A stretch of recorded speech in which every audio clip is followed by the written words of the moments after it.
अस्सलामुअलैकुम। New vlog में आप सब दोस्तों को वेलकम करता हूं। आज के व्लॉग में हम पांचक के मशहूर मरूफ शख्सियत मोहम्मद अरशद गुज्जर के बेटे आफ्ताब गुज्जर अपने अजीज़ दोस्त से मिलने वाले हैं और उनके घर का विज़िट करने वाले हैं।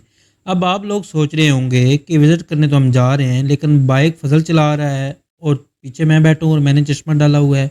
आपको आज एक हैरानकुन बात बताने वाला हूँ फजल भाई की। फजल भाई ने ज़िंदगी में दो काम कभी नहीं किए। नंबर वन, साबुन से ज़िंदगी में मुंह नहीं धोया। नंबर टू, ज़िंदगी में चश्मा डाल के बाइक नहीं चलाई। है ना बात हैरान।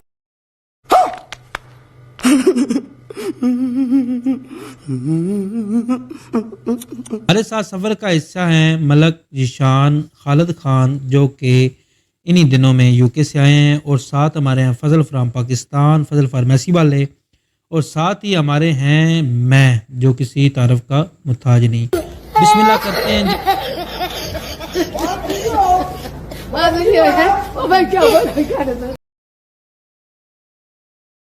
बिस्मिल्लाह करते हैं जी और अपने सफ़र का आगाज़ करते हैं। आपको भी विज़िट करवाते हैं और ख़ुद भी इंजॉय करते हैं।